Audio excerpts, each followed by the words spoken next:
This is WCN, the Whole Care Network. You talk, we listen. Content presented on the following podcast is for information purposes only. Views and opinions expressed during this podcast are solely those of the individuals involved and do not necessarily represent views of the Whole Care Network. Always consult your physician for medical and fitness advice, and always consult your attorney for legal advice. And thank you for listening to the Whole Care Network.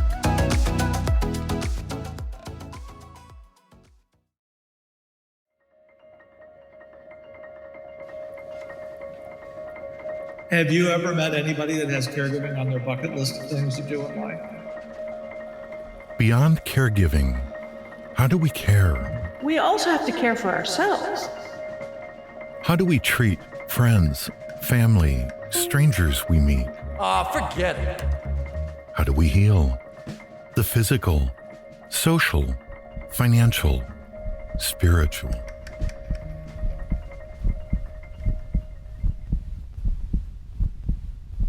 Hello.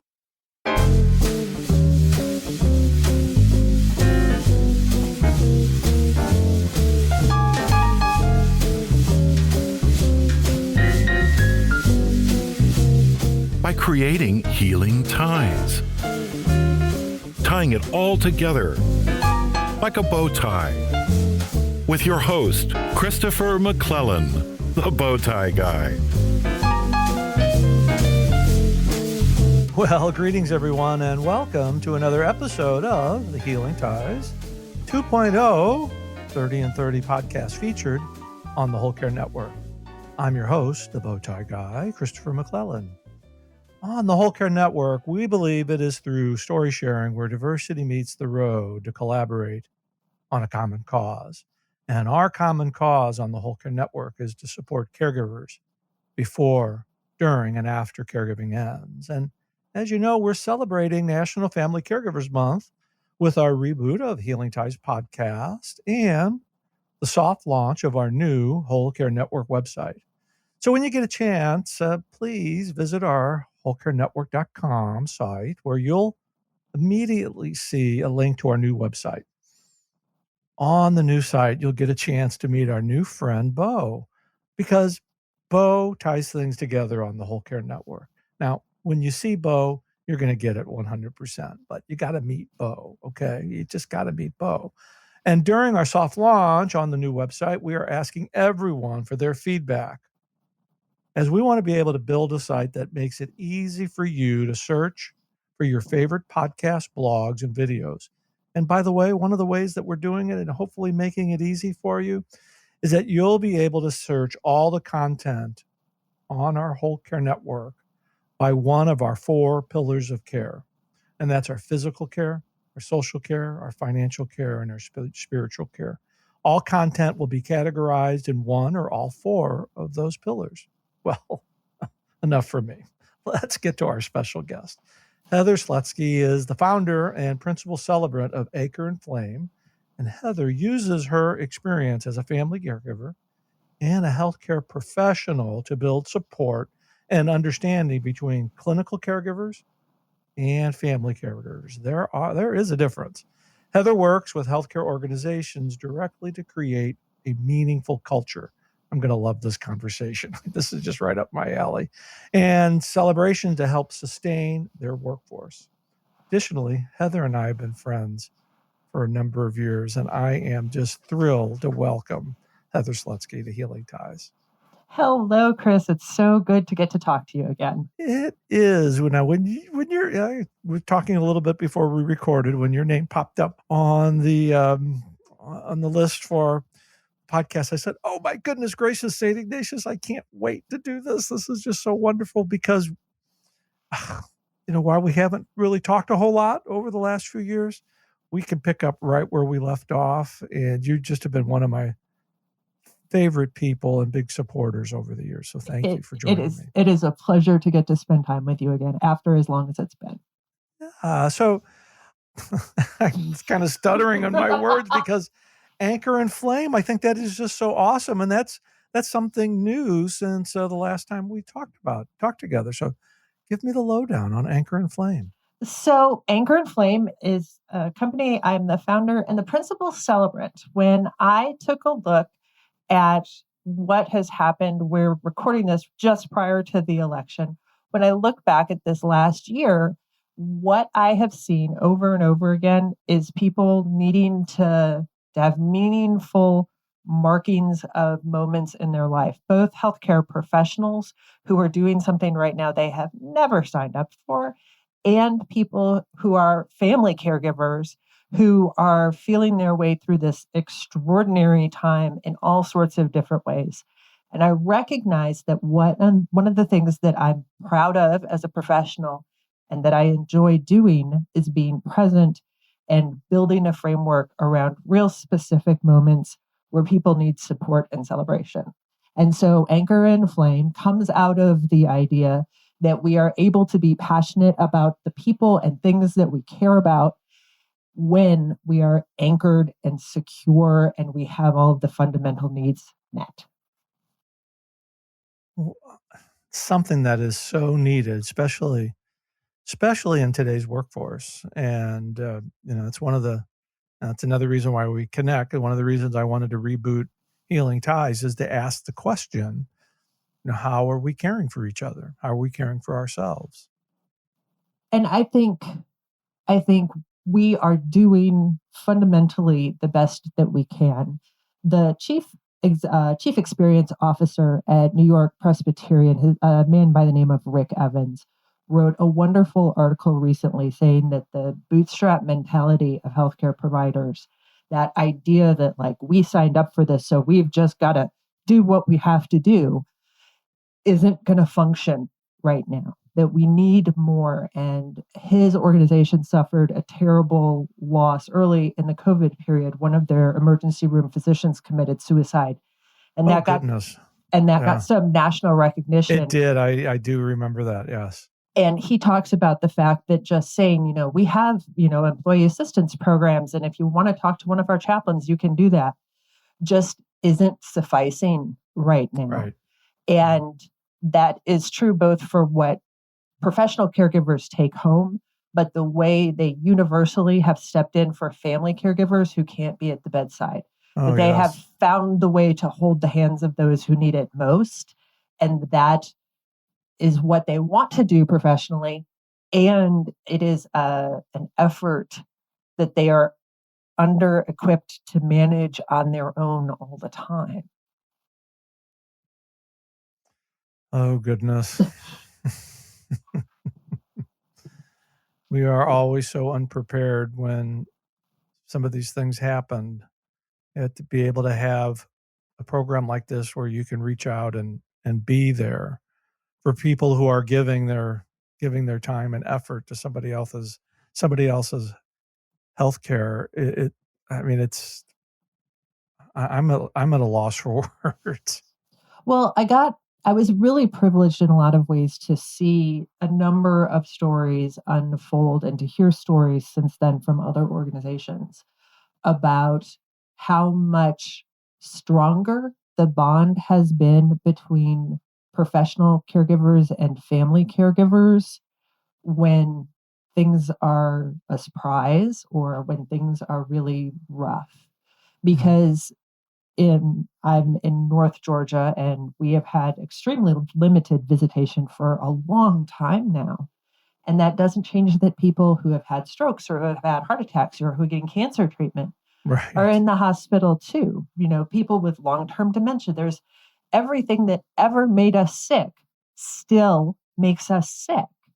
And family caregivers exactly. Yeah. And family caregivers are building these completely different relationships with the professional caregivers because that management and that assistance and all of that sort of thing that the family caregivers are so pivotal for in the hospital, they can't do. And that feeling of helplessness on the family side and that feeling of need from the professional side keep kind of overlapping. And so there's a huge redefinition happening right now about how people are going to interact in the future. What comes to mind here, and we chatted a little bit of it before we turned the recording button on, is, I'm a very big proponent of servant leadership and, positive culture in the workplace and putting yourself second. And, there's a lot of theories, a lot of ways to do it, but first thing you got to do is do it. Mm-hmm. And at least give it a try and try it out and see what comes from that. And this sounds exactly like what you're doing. Well, I just think there's such an opportunity for clinical leaders and healthcare leaders all across the board to look at what the experiences that frontline staff are having really are, and try and figure out a way to, beyond pizza, beyond donuts in the morning. Yeah. We'll just give them, we're going to order pizza for everybody today. That'll make everybody happy.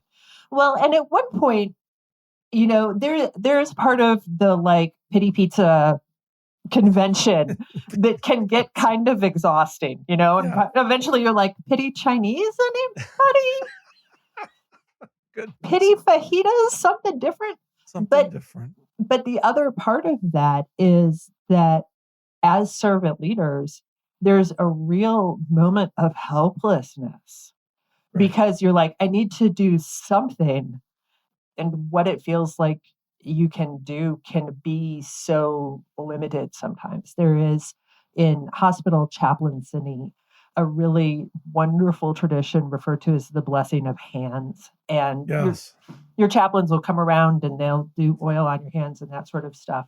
And I had an opportunity my group at that moment had just a brutal couple of days.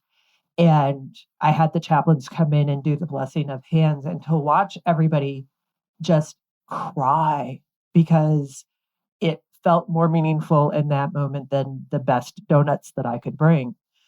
But even that you can't do day after day. There has to be an evolution. There has to be figuring out all of the ways to make meaning in all of the caregivers' lives.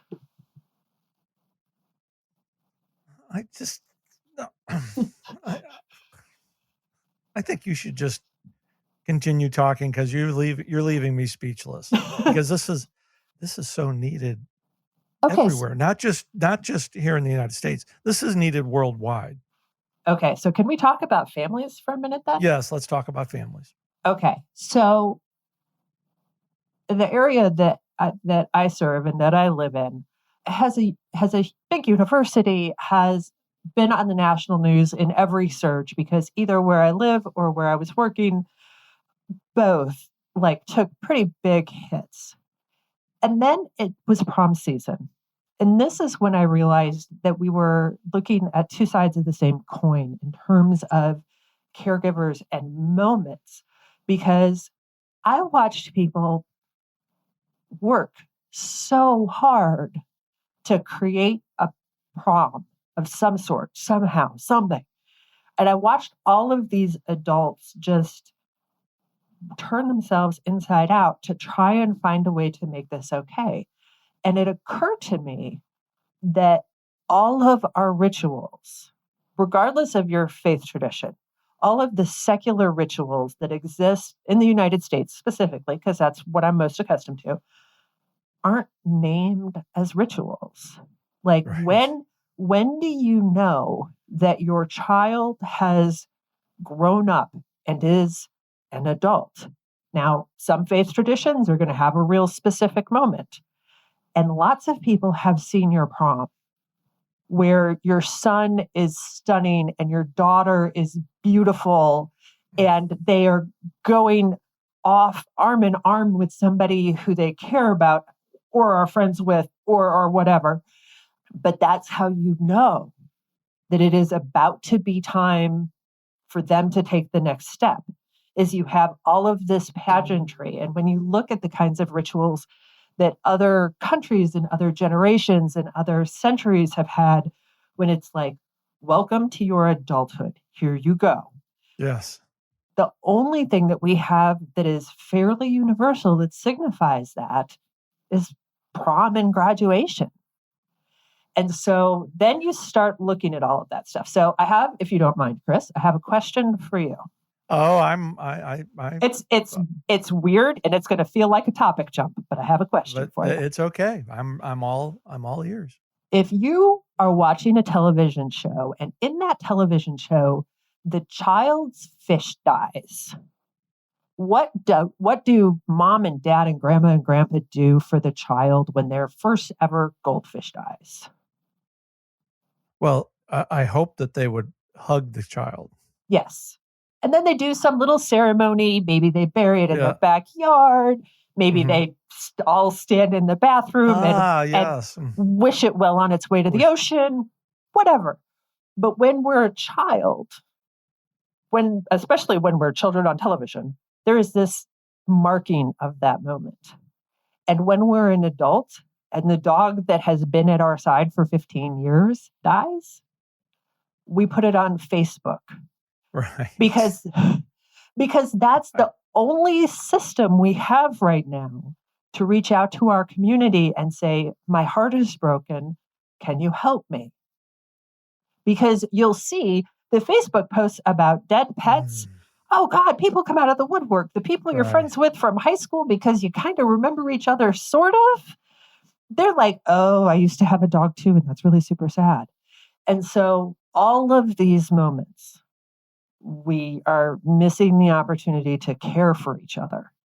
And I want to try and make that different. I want to be intentional about saying somebody's life is changing right now. How do we surround them in the things that they need? And sometimes those moments are going to be joyful and sometimes they're going to be heartbreaking. Okay, sure. But they are moments that deserve a frame. Yeah, and that's, as we're rebooting Healing Ties, that's one of the questions we're asking people is, how are you caring for yourself? How are you caring for others? How are you healing the physical, the spiritual, the financial, the emotional? It's beyond caregiving per se.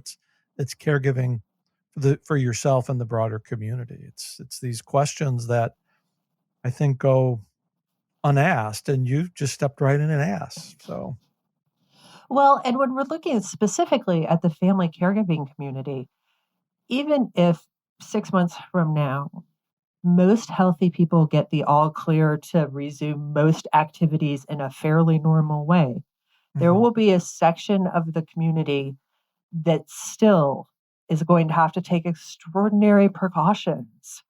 And we have got to use everything at our disposal to make sure that they are still at the birthday and still at graduation. Exactly. All of the time, and not as an afterthought, as full participants. And I really hope that sort of thing helps for that isolation that family caregivers have felt for decades. Exactly. That if everybody's mama has finally figured out how to use Zoom, then maybe we all get to be a family like we want to be. Oh, anchor and flame.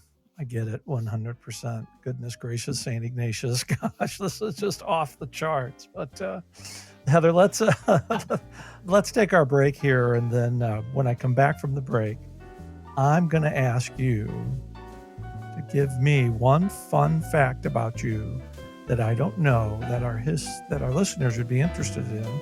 But I think you've given so many fun and meaningful facts here at the first segment. I'm not sure what you're going to come up with, but I'm going to be all ears for sure. So you're listening to Healing Ties on the Whole Care Network. We'll be right back. Hi, I'm Ellen McKay. And this is Jennifer Hennius. And we're here hoping that you're going to listen to our episode on Healing Ties while we talk about yoga for caregivers and the Caregiver Wellness Collective.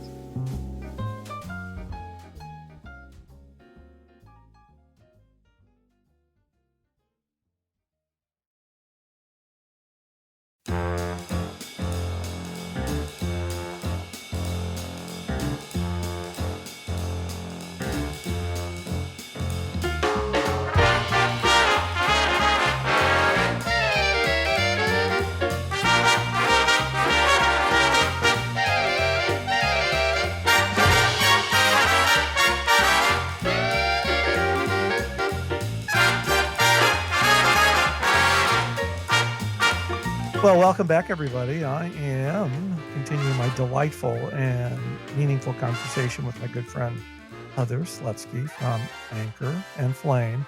I don't even have to memorize that anymore. Anchor and Flame is sealed in my head. I just have such a vision of this now after you're explaining this concept to me, and I want to be a part of it. So that I'm going to just be fully revealing here. I want to be a part of it.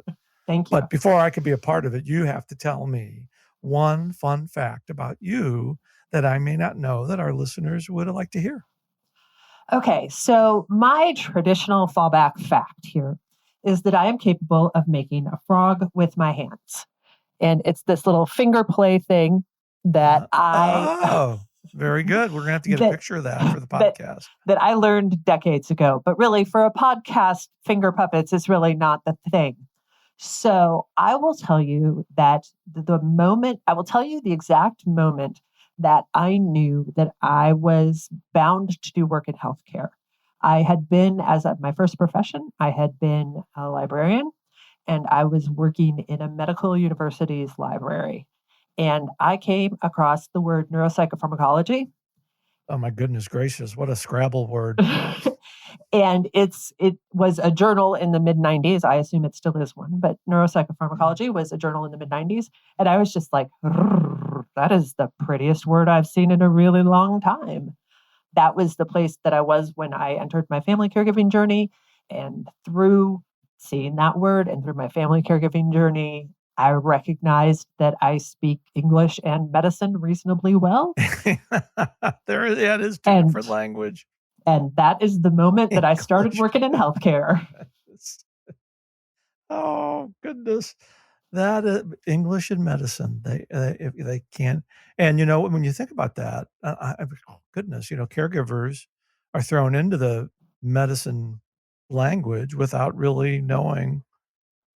No, they expect it to behave like English, and it absolutely does not. It absolutely does not. It's kind of like my Latin in the seminary, but that's that's for a whole other conversation. But goodness.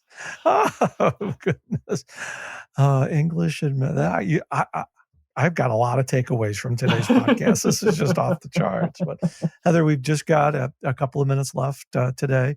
We're certainly going to do more shows, and I think you need an Anchor and Flame podcast on the Whole Care Network. I really do. Tell me what to do. I'm there for it. We'll be chatting about that. But let our listeners know how they can find more information about you and Anchor and Flame.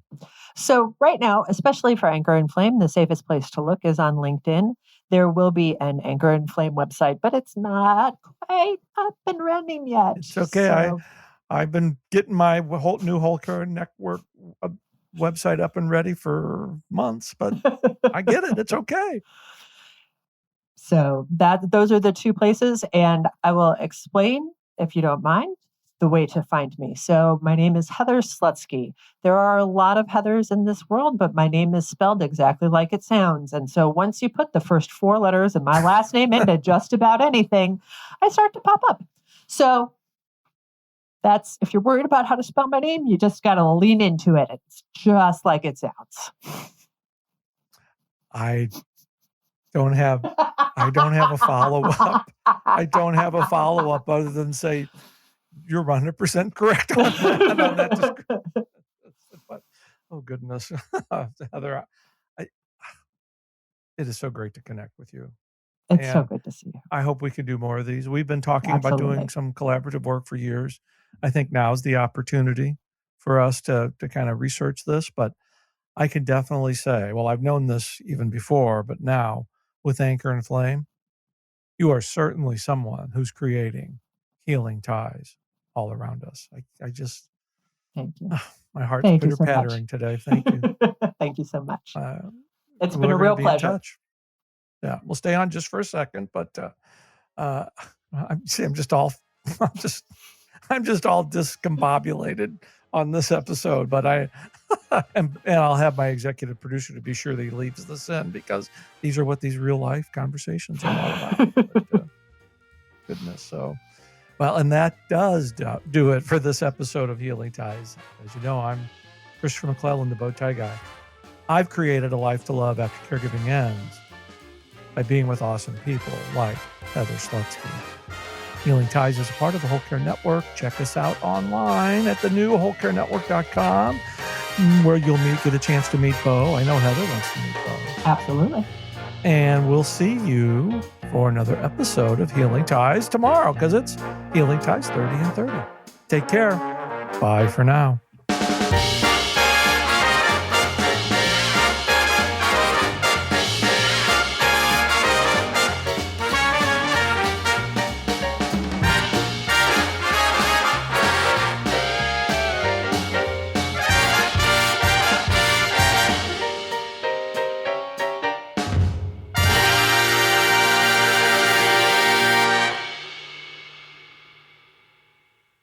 Ciao.